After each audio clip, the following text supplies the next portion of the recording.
পড়ছিলাম আমার কাছে তুমি অন্যরকম, কলমে সানা শেখ। পর্ব সংখ্যা 2। প্রার্থনা দাদের দিকে তাকিয়ে কর্কশ গলায় বলল, বুড়ি, সব দোষ তোমার। বুড়ো হয়ে গেছে, এখনো মাথায় বুদ্ধিশুদ্ধি হয়নি। বললেই হতো ওয়াশরুমে গেছে, তা না বলে বলে হাঁকতে গেছে হাঁকতে। কথাগুলো বলে আগে গজগজ করতে করতে নিজের রুমে চলে এলো প্রার্থনা। তার মান সম্মান আর রাখলো না এই বুড়ি। এই বুড়ির মুখ দিয়ে যখন তখন বেফাস কথা বেরিয়ে আসে। আর এই বুড়ির ছোট নাতি তো আছে, প্রার্থনা সরকার। সরকার বাড়ির ছোট মেয়ে, বয়স 17 বছর, ইন্টার ফার্স্ট ইয়ারে পড়ে। 4 বছর বয়সে মাকে হারিয়ে বাড়ির অন্য সকল সদস্যদের কাছে অতি আদরেই বড় হয়েছে সে। বাবার আদরের রাজকন্যা, ভাইয়ের কলিজার টুকরো, বাড়ির প্রতিটা সদস্যর চোখের মণি বলা যায়। ছোট ভাই জিসানের সঙ্গে সাপে নেউলের সম্পর্ক তার। 2 বছরের ছোট বড় দুজন। জিসানের বাবা বিল্লাল সরকার বাড়ির বড় ছেলে। ওনার 2 ছেলে 1 মেয়ে। সবার বড় সায়ান, তারপর মিলি, তারপর জিসান। বিল্লাল সরকারের ছোট ভাই বাইজিৎ সরকার। ওনার 1 ছেলে 1 মেয়ে। ছেলে রোহান, মেয়ে প্রার্থনা। স্ত্রীকে হারিয়েছেন 13 বছর। স্ত্রীকে হারানোর পর নতুন করে আর সংসার বাঁধেননি। ছেলে মেয়েকে নিয়েই বাকি জীবন পার করবেন বলে সিদ্ধান্ত নিয়েছেন। প্রার্থনা কলেজে যাওয়ার জন্য একেবারে রেডি হয়ে নিচে নেমে এলো। সোফার উপর ব্যাগটা রেখে ডাইনিং রুমে প্রবেশ করলো সে। চেয়ারে বসে থাকা জিসান খেয়ে ফেলার মতো করে লোক দিয়ে তার দিকে তাকালো। প্রার্থনাও কড়া চোখে চেয়ে চেয়ার টেনে বসে পড়ল। জিসানের মা কল্পনা বেগম প্রার্থনার নাস্তা প্লেটে সাজিয়ে প্রার্থনার সামনে দিল। প্রার্থনার মা মারা যাওয়ার পর থেকে এখন পর্যন্ত মায়ের আদর ভালোবাসা তিনিই দিয়ে আসছেন প্রার্থনাকে। নিজের মেয়ে আর প্রার্থনার মধ্যে কোনোদিন কোনো ভেদাভেদ করেননি। খাওয়া শেষ করে ব্যাগ কাঁধে ঝুলিয়ে ব্যস্ত পায়ে বাড়ির ভেতর থেকে বেরিয়ে এলো প্রার্থনা। রাস্তায় আসতেই দেখা হলো তুবার সঙ্গে। প্রার্থনাকে দেখেই তোবা মুচকি মুচকি হাসতে লাগলো গতকালের কথাগুলো স্মরণ করে।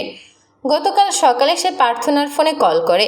কথা বলতে গিয়ে বুঝতে পারে প্রার্থনার কিছু একটা নিয়ে ভীষণ ক্ষেপে আছে। কি হয়েছে জিজ্ঞেস করার পর প্রার্থনা সবটা বলে তাকে। তোবাকে হাসতে দেখেই প্রার্থনা বুঝতে পারলো বজ্জাত মেয়েটা কি ভাবছে আর এভাবে হাসছে। রাগে চোখে তাকিয়ে কর্কশ গলায় বলল, ভ্যাটকাবি না, মারবো কিন্তু। তোবা ফিক করে হেসে ফেলল। প্রার্থনা ধুম করে একটা লাগিয়ে দিল তোবার পিঠে। তোবা তবুও হাসতে হাসতে বলল, ভাই বিশ্বাস কর, গতকাল হাসতে হাসতে আমার পেটে খিল ধরে গিয়েছিল। যখনই মনে পড়ে তখনই হাসি পায়। দাদি আর ফুপুর বকা খেয়েছি, মায়ের কাছে ঝাড়ুর বাড়ি খেয়েছি, তবুও হাসি বন্ধ হয় না। এখন আবার তোর হাতেও কিল খেলাম, আরেকটা দেব, দাঁত ঢাক তাড়াতাড়ি। তোবা হাসতে হাসতে বলো, ভাই তুই যতই রেগে রেগে কথা বলিস না কেন, তোর কণ্ঠস্বর শুনলে শুধু শুনতেই ইচ্ছে করে আমার। ইস, তোর কণ্ঠস্বর এত কিউট আর সুইট কেন? তোর মতো নির্লজ্জ আমি আর একটাও দেখিনি। দেখবি কিভাবে, দ্বিতীয়টা তো নেই। আমি ছেলে হলে তোকে কিডন্যাপ করে বিয়ে করে ফেলতাম, তোর এই মধুর কণ্ঠস্বর সারা জীবন শোনার জন্য। প্রার্থনা সরু চোখে তোবার দিকে তাকিয়ে আবার সামনের দিকে তাকালো। তোবা তার হাত ধরে হাঁটতে লাগলো মুচকে মুচকে হাসতে হাসতে। তোবা প্রার্থনার ছোটবেলার বন্ধু। সেই কিন্ডার গার্ডেন থেকে একসঙ্গে লেখাপড়া করছে তারা। এই দুজন দুজনকে ছাড়া আর কোনো বন্ধু বানায়নি। প্রার্থনার একমাত্র বন্ধু তোবা, আর তোবার একমাত্র বন্ধু প্রার্থনা। কলেজ ছুটির পর হেঁটে হেঁটেই বাড়ির দিকে রওনা হয়েছে প্রার্থনা আর তোবা। মাঝ রাস্তা পর্যন্ত আসতেই প্রার্থনার সামনে একটা ছেলে লাল টকটকে গোলাপ ফুল হাতে হাঁটু গেড়ে বসে পড়ল। প্রার্থনা আর তোবা একে অপরের মুখ চাওয়াচাওয়ি করতে লাগলো। ছেলেটা গোলাপ ফুল বাড়িয়ে ধরে বলল, আমি তোমাকে ভালোবাসি, তোমাকে বিয়ে করতে চাই। প্রার্থনার কপালে কয়েক ভাঁজ ফেলে সরু চোখে ছেলেটাকে দেখলো কিছুক্ষণ। পরনে লাল টুকটুকে টি শার্ট আর কালো হাফ প্যান্ট, চুলগুলো ভীষণ সুন্দর। ফুল বাড়িয়ে দিয়ে ড্যাব ড্যাব করে তাকিয়ে আছে প্রার্থনার মুখের দিকে।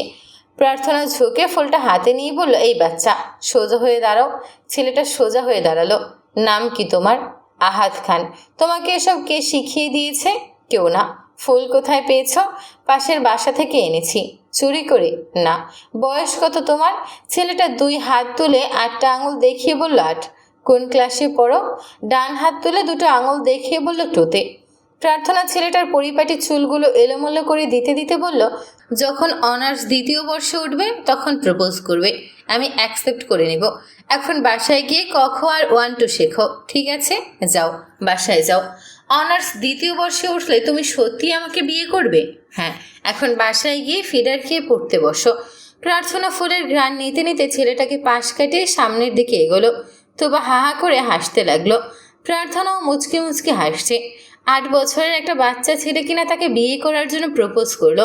সেই ক্লাস 7 থেকে সে প্রেমের প্রস্তাব পায়। সবাই তার সিনিয়র থাকে। এই প্রথম কোনো আন্ডা বাচ্চা তাকে প্রপোজ করলো, তাও হাঁটু গেড়ে রোমান্টিক স্টাইলে। ফিক করে হেসে উঠল প্রার্থনা। প্রায় প্রতিদিন কলেজ থেকে ফেরার পথে বাচ্চাটার সঙ্গে দেখা হয় তাদের দুজনের। বাচ্চাটার সঙ্গে আরও কয়েকজন যুবক থাকে।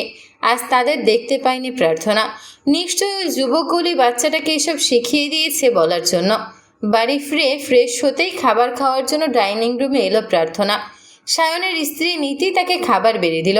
প্রার্থনা খেতে খেতে ভাবির মুখের দিকে তাকিয়ে বলল, ভাবি জানো আজকে কি হয়েছে? নীতি চেয়ার টেনে বসতে বসতে বলল, কি হয়েছে? আজকেও একটা ছেলে আমাকে প্রপোজ করেছে। যেন তেন প্রপোজ নয়, একেবারে বিয়ের জন্য। নীতি বেশ আগ্রহ নিয়ে বলল, তারপর তুমি কি বললে? বললাম যেদিন অনার্স 2য় বর্ষে উঠবে সেদিন প্রপোজ অ্যাকসেপ্ট করব। সত্যি? হ্যাঁ। আব্বারা আর তোমার ভাইয়ারা জানতে পারলে জানে মেরে ফেলবে তোমাকে। ভয় পাচ্ছ কেন? কিছু হবে না। ছেলেটা এখন কোন ক্লাসে? 2তে। হ্যাঁ। নীতি অদ্ভুত চোখে তাকিয়ে রইল প্রার্থনার মুখের দিকে। নীতিকে এভাবে তাকিয়ে থাকতে দেখে বাচ্চা ছেলেটার কর্মকাণ্ড বলতে লাগলো প্রার্থনা। সব শুনে হাসতে হাসতে লাল হয়ে গেল নীতির ফর্সা চেহারা। প্রার্থনাও হাসছে আর খাচ্ছে। নীতি নিজেকে সামলে বলল, তাই বলে 8 বছরের একটা বাচ্চা? বাচ্চাটাকে কোলে তুলে নিয়ে আসতে বাড়িতে, আমরাও দেখতাম সেই আশিককে। সখিনা বেগম ডাইনিং রুমে প্রবেশ করতে করতে বললেন, কি নিয়ে হাসছোস দুইজন? নীতি বলল, তেমন কিছু না দাদি, আপনার সুন্দরী নাতনিকে 8 বছরের একটা পুরুষ বিয়ে করতে চেয়েছে। বেটার বাড়ি কই? সামনেই দাদি। বেটার বয়স কত কইলে নাতবো? 8 কি 8 বছরের একখান সাওয়াল আমার নাতনিরে বিয়া করব? হ্যাঁ, ওই সাওয়াল বিছানায় মুতা বাদ দিছে। সখিনা বেগমের কথা শুনে নীতি আর প্রার্থনা উচ্চস্বরে হেসে উঠল। সখিনা বেগমও হাসতে লাগলেন দুজনের হাসি দেখে। ঘড়ির কাঁটা রাত 10টার ঘর পার করেছে অনেকক্ষণ। বালিশের পাশে থাকা প্রার্থনার ফোনটা জোরে জোরে শব্দ করে কাঁপছে। বিরক্তিতে কপাল কুঁচকে গেল মেয়েটার। চোখ বন্ধ রেখে বালিশের পাশ হাতড়ে ফোন খুঁজতে খুঁজতে ঘুম জড়ানো গলায় বলল, কোন গাধা কল করেছে এত রাতে? ফোন হাতে নিয়ে ভালোভাবে নাম্বার না দেখেই কল রিসিভ করল। প্রার্থনা রাত জাগতে পারে না। সে 8:30 থেকে 9টার মধ্যেই বেশি ঘুমিয়ে যায়। খুব বেশি হলে রাত 10টা পর্যন্ত কোনো রকমে জেগে থাকতে পারে। এর বেশি জেগে থাকা তার পক্ষে সম্ভব হয় না। রাত 9টার মধ্যে ঘুমিয়ে ফজরের সময় উঠে পড়ে। কানের উপর ফোনটা চেপে ধরে রসকসহীন খসখসে গলায় বলল, হ্যালো, কে? আমি, হাগারানি। গলার আওয়াজ আর কথা শুনে প্রার্থনার ঘুম তো ছুটে পালালোই, সঙ্গে মেজাজ আগ্নেয়গিরির মতো ব্লাস্ট করলো। ওই শালা মাঙ্গের নাতি, তুই কোন সাহসে আবার কল করছস? কিছুক্ষণ বাদে ওপাশ থেকে উত্তর এলো, ম্যাডাম প্লিজ আসতে, এত উত্তেজিত হবেন না। এই শালা, তুই কোন সাহসে আবার কল করেছিস আমাকে? এত রেগে যাচ্ছেন কেন? এই, তোর বাড়ি কোথায়? বাংলাদেশে। কোথা থেকে কল করেছিস? বাংলাদেশ থেকে। প্রার্থনা দাঁতে দাঁত চেপে বলল, তোর বাড়ি যে বাংলাদেশে আর তুই যে বাংলাদেশ থেকেই কল করেছিস, এটা বোঝার মতো কমন সেন্স আমার আছে রে মাঙ্গের নাতি। তুই থাকিস কোথায় সেটা জিজ্ঞেস করছি আমি। বাংলাদেশেই। আল্লাহ গো, আর একটু ধৈর্য দান করো। এই বদবেটা, আমি জিজ্ঞেস করেছি তুই বাংলাদেশের কোন জায়গা থেকে কল করেছিস? ঢাকা থেকে। ঢাকা কোন জায়গা থেকে? কেন, শ্বশুরবাড়ি কেমন সেটাই দেখতে আসবেন? এই শালা মাঙ্গের পোলার ঘরের ছাও, তোর সামনে পাইলে আমি এখন কী যে করতাম রে।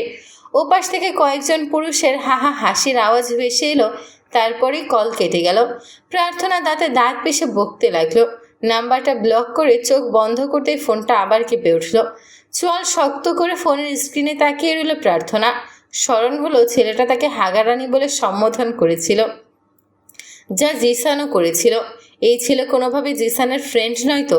জিসান ইচ্ছে করে তাকে রাগানোর জন্য এসব করাচ্ছে না তো তার বন্ধুকে দিয়ে?